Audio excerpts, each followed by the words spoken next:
Yeah, how are you doing? Well enough, well enough. Eating. Very good. Yeah, how was your week so far? It's been a week. Oh yeah? Just with work and stuff? Nah, I busted my foot. Oh no. What's wrong with it? I bruised the crap out of it, so it's purple now, so. Oh no, which foot? Your left foot or your right foot? Right. Yeah, can you walk on it? It's getting better. Let's go with that. Is it affecting your work at all? It did. I had to go get a doctor's note, so that happened. Wow. Wow. Is it at least better than it's been? Yeah, it's getting better. Slowly. Ever so slowly. Good. Wow. Well, I hope it gets better sooner than later. Yeah, Sure. Wow. sorry about the whole Julius thing. I've not felt a lot of motivation to keep writing with him, unfortunately. No, that's okay. No. What do you mean sorry about what? Well, I kind of been like constantly just putting off working with the BPA stuff because of doing other stuff. Totally fair, yeah. I thought this was gold. This thing you sent me here, the sort of content that's similar to stuff you've seen in the past. This is the most perfect chapter you've written, in my opinion. Yeah, so it's just a remake of Julius's original 2 chapters, Julius Flamel and Ghoulish End. So, nothing really special. Just a bit more of what we already had. I still need to go back because I have our notes from our previous sessions, but I still haven't gone back and done the proper edit of them because I've been so busy with the other one. No, I think this really worked, and I like that you combine both of them into one with just that sort of chapter break. It was fantastic. I mean, the only note now is probably one I had before, which is by not seeing what had happened to Ramona, and I wouldn't even think this if I hadn't read a version of the Graveyard. I'm like, there's some stuff from there that really gave a certain gravitas to her character arc, that she went into this kind of blindly, naively, and then this was the birth of Ramona. By removing that, she kind of subtracts something from what gave her kind of her well, no, remember, we're still seeing Ramona in the Graveyard, just not in this chapter. This is all Julius's stuff. Gotcha. Perfect. Then the only thing is just the spelling of her name. I thought it was Ramona, but you got Romana. What the? No problem. At least it's consistent. There we go. Literally, one spelling thing is the only reason I have it. Okay. I was a little concerned, length, because I kind of wanted to get this a little bigger looking. That didn't happen. Yeah, I mean, I think the only way you could is if you combined the kind of the Graveyard elements into this, but I thought this was the Watkins Julius thing is so good. I just love the dynamic between the two of them. Extremely well written, very clean, punctuation, everything about it. I wasn't sure if it was perfect, personally. I felt like Watkins wasn't really enough stick up the butt. I think for a guy he dies, right? He dies pretty fast. Yeah, he dies. He's going to die literally the next chapter. So you could go further there, but I think you've given him sufficient character. A couple of punctuation things. Usually you don't have colons or semicolons in the middle of dialogue. You will end a sentence and then pick it up again. So minor. So minor. You could go further with Watkins, but I feel like he's kind of the perfect guy who's about to bite the bullet anyway. Mm-hmm. And so when he does, it's sort of I totally get why. But setting Julius up this way, giving us this as the introduction, essentially, is just, it's one of my favorite things you've ever done. And so it was kind of a pleasure, even though, I'd read significant chunks of it before. It was great just to go back and read it and go, yep, he's onto it. He's got a good kind of forward movement with this chapter. So great way to set up to, and a great ending. And again, I just love it. If you aren't already dead, I'm going to kill you. That's just everything about it. It starts perfect, it ends perfect. I'm thinking it makes me care about all these characters. I'm partially considering for the next chapter maybe doing it from Matthias's perspective, because then we have him basically trumping Watkins and then immediately followed by Julius. I'm basically doing the same thing I did in this chapter, which is combining the next 2 chapters into one much larger chapter. And that doesn't really work if I jump from Watkins to Julius, so I'm thinking just straight Matthias. I'm into that. I am totally into that, Hayden. I would love to see that, partly because it's new and it's fresh and I haven't seen it before, partly because I know it's going to help you kind of get to know that character better. And I just love to sort of see an angle that you haven't explored before, so I am 100% into that. That's very cool. Also, I kind of want to highlight the differences between Watkins, which is basically just a regular human, and Julius. Like, Matthias is going to basically disassemble Watkins and have fun doing it. Whereas with Julius, the roles are very much reversed. Julius knows all of Matthias's tricks before he can even pull them out. He has all of his hard counters. Matthias is basically scrambling from start to finish with Julius, whereas with Watkins, it was the opposite. I mean, you sold them. I would love to read that if you want to dig into that. And maybe just that lateral shift that will give you that, kind of bring some of that motivation. I know what it's like. I would go through total dry spells on projects where I was like, I don't think I want to do this anymore. And then something would activate it, and it would come back and be like, I'm totally into this. I just needed to hit it from a different angle. So I think part of the reason is because I really want to release Awoken Myths. That's the other chapter. That's the other series I'm doing right now. I really want to release it sometime in December because that's when the book series actually starts. I kind of want to release it in then. It's going pretty good. I'm up to chapter 39. Unbelievable. Yeah, and like I said before, you're the most prolific person I'm working with. I don't know anybody who's writing as much as you are. Believe it or not, this is something I do, so it's not all just stuck in my head. No, good for you, because a lot of people, things stagnate. Things creatively stagnate. I believe in that. So I have the opposite problem. If I let it run through my head, I'm going to lose it. So I need to sit down, put it all on paper, and just keep on working it through there. Though I have to admit, Awoken Myths has kind of taken a weird direction that I wasn't expecting. In what way? I had this side character who, I was partially inspired to write Awoken Myths based on my own high school experience, and I wrote this character. His name's Luke, and he was based on my best friend, and my best friend was kind of a sucky best friend. He's the kind where if you're not in the same room with him, he doesn't think about you, he doesn't remember you. Basically, if you're not in the same classroom with him, he's absent like that. Fair. And I wrote this character, Luke, and he's actually taking a bit more center stage of the story than I expected. So, yeah, it's weird, but oh well, I'm going with it. Yeah, good for you though, and good for you for persisting. I mean that sincerely. A lot of people would. That's another thing you are. You're not only one of the most, or if not the most prolific of the people I'm working with, but also just a sheer continued forward movement, even in those weeks and those months when you're feeling not that you should ever, me or anybody, twist your arm to have to write, but if that's something that just pours out of you, your work, like I've said a million times, your worlds, your concepts, your ability, by the way, your ability to take feedback and just turn it like spin gold the next week, it's fantastic. So if you want to hit from Matthias's point of view, I would love to read that. Yeah, that's the general plan. Also, at some point, I really need to edit this crap because I haven't edited it since any of our sessions. So I need to do that somewhere. You're on the roll, man. And if you want to send me again, as long as I get enough in advance, you're usually awesome with getting stuff to me well before our session. So whenever you want to send it my way, I'll dig right into it. I think I'll probably just keep the rest of Vampires in Virginia the same as it was last time.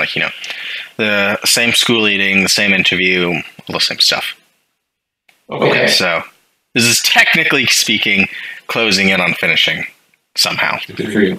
No, Side note, one thing I do think we need to go over is payments, because currently I know I can't cancel for the time being. Yeah.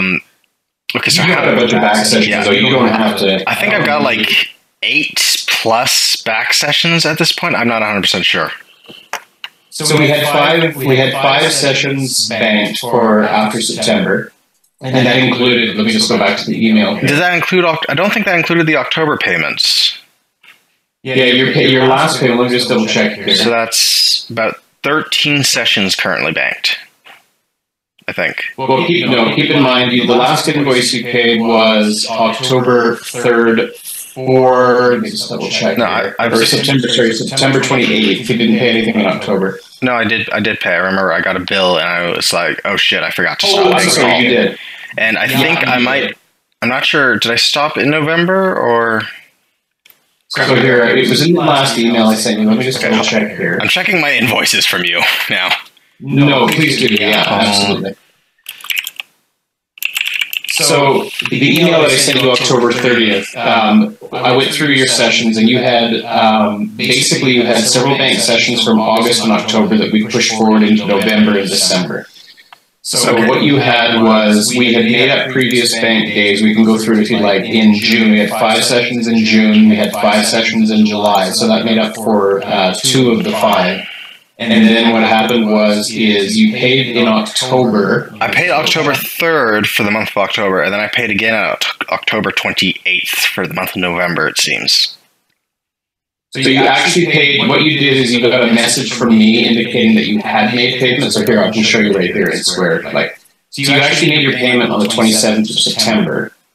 And then I had not indicated that you made that payment until the 3rd, in which case you would have got an email from me indicating that you, let me just double check here, make sure I'm not full of shit. Double check here. So you didn't pay the 27th and the 3rd, you just paid the once. Wait, I have one saying I paid on September 28th and one saying I've paid on October 3rd. Right, so I'll just explain what those are to you here. I'm checking my bloody bank statements for this.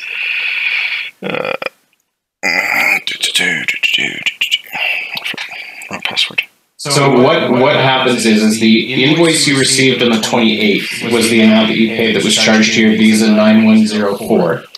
And then I indicated payment of that on the 3rd in Square. So what you would have got is you would have got 2 invoices, one on the 20th. You would have got 2 emails, one on the 28th and one on the 3rd, indicating that's the same payment. And I'm just going to go through Square here one more time.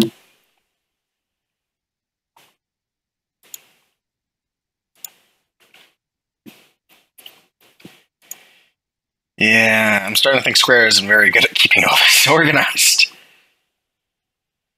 Well, part of the challenge is, let me just see here. So you paid via So what you were getting is I had you in my system twice. So I'm showing that you made 1 payment at the end of September, but because I had 2 running invoices for you, that was sort of they weren't billing you because one was charged to your account and one simply is a record of payment that says cash. If you look at the 2 emails that you received, one of them says it came off your Visa and the other one says cash. You obviously didn't pay me in cash. What that is a payment. That's me indicating off the second. It's confusing. You had 2 running invoices happening simultaneously. One that was dead, but it kept basically appearing, and I had to always cash it out. So if you go back to past emails from me, you probably see that in the past as well. Let me just double check here. If you go to the simplest way to look at it is just to look at your Visa statements, because that'll indicate it as well. So for example, the end of August and the end of July, you had the same thing. So if you look in July, you got an email July 28th where it shows that it was charged to your Visa. And then you'll see one on the 29th said pay with cash. And then at the end of August, you'll see one that says charge to Visa. And again, you'll see one a day later saying you paid with cash. So you actually have been getting that every single month. One indicates the payment, or one is you paying for it. The other is you simply getting an indication from me via cash that you paid it. So, and just double check that with your credit card, but you should only ever be seeing 1 payment per month in your credit card. Okay. Does that make sense? That makes sense. Does that make sense? That makes sense. So yeah, there's otherwise you would have been charged. If you just go through the records, you're definitely not getting charged twice a month. Okay. Yeah, just wanted to double check. So that would make me a criminal. To confirm, that's about 7 more sessions we have before we have to. I think that's 7 more sessions, right? So if you look at your email from me on the 30th, I break it down for you. And so what we had was, and I can take you through the calendar if that's helpful, but basically we had bank sessions in the past, 2 of which we made up for in June and July. And then you did the moving to 2 times a week thing. So the current bank sessions There's actually 4, not 7. So if you go through it, you'll basically see that we made it for 2 of them in June, 2 of them in July, and then your sessions from August. And there was 1 in August, and there were 3 in October that were pushed forward. And let me just look here at your. I'm just going to double check and make sure that you weren't. Because I think what you might be reflecting here, might be thinking is happening here. We go August, October 28th. So September. So you paid September for October. You paid October for December. So looking at it, just double check here. 30th. In October for push forward. Yes, so because you pushed forward you did pay at the end of October, you're right. You do have 7 sessions, not 4. Okay. So that would push us, that would make us move into, so we need today. What's today? It's the 9th. And I just realized I actually have work today and I completely forgot about it. Oh no! Don't worry, I've got... Oh, no, you're supposed to be working? No, not yet. I've got another 30-ish minutes before I have to run. Oh, I'm so sorry. I hope I'm not... Don't worry about it. It was my mistake, not yours. Do you still want to meet every 2 weeks as well? Yeah, I like to stick with that. At least for now, like while I'm not hyper-focusing on Julius's story. Okay, so today is the 6th. So the 20th. Here, I'm just going to show you what I'm looking at, so we're not doing this in the dark here. So what I've got here is I've got an email, so updated schedule, 7 sessions every 2 weeks. So if we do it every 2 weeks, then it would basically look like this. December 11, and then we're going, let's double check here. Oops. Look at the months together. So if I go over here, December 11. We started November 20. So it'd be November 20, December 4, actually. So December 4. And then 2 weeks after that would be the 18th. I'm guessing you just want to skip to January after that then. If you're okay. That's no problem. Yeah. No problem. Or we could do it the week after Christmas. And like January 1st. Does that work for you? If you want. I'm okay waiting, for whatever, I get it. December 20th to January 1st is generally people's just don't talk to me. Yeah, absolutely. Why don't we, would you like to tentatively keep that January 1st one and then decide then if you want to do it? I don't mind moving it back, at least for now, because like I said, I'm not hyper focused on Julius right now. So if you want to move it back, totally fine. Okay. Let's go 3 to 5. So, and this is theoretical, and of course we can switch it and do whatever we want with it. So January, so you've got a lot of wiggle room here. So we go to the 22nd, and then we'll go to the 5th. There we go. 5, and then session 7 is 70. So you're covered. You're covered for the next, if we're meeting every 2 weeks, you're covered well into the new year. Yeah. After we get through all these free sessions, because I don't want to keep paying you if I have this many free sessions, I might... you should absolutely use up these sessions. Yeah. Absolutely. At that point, I was wondering if maybe we could talk about going on and off session thing, and maybe I pay you I don't know, half of the $350, so that's $175 a month.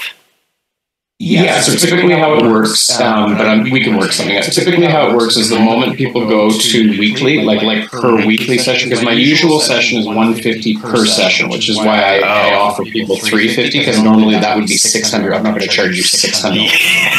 I would not have been able to. That's the opposite direction you want to go in. Usually two sessions would be $300 because it would be $150, but I'd be willing to do it to you basically for $200 if you want to do that. Okay, I think we can agree to that. I think I can agree to that. And you can totally decide to do that or not then, so don't feel any pressure from you. No, I can definitely work that off of just my regular job and not have to worry about other things then. Absolutely. Yeah, I would always love to continue working with you, and I never want you to feel any pressure from me to do that. So yeah, I think that sounds good. Yeah, I have to go before my job potentially fires me. No problem. Okay, I'll send this to you right away, and I'll include the notes from today. Perfect. Good luck. Well, there weren't really that many notes. I don't think I'll even need to open them much. Just editor thing. Yeah. See you next week, Paul. All right. Not next. You know what I mean. Take care. The Bye. 20th. Yeah. Goodbye, Paul.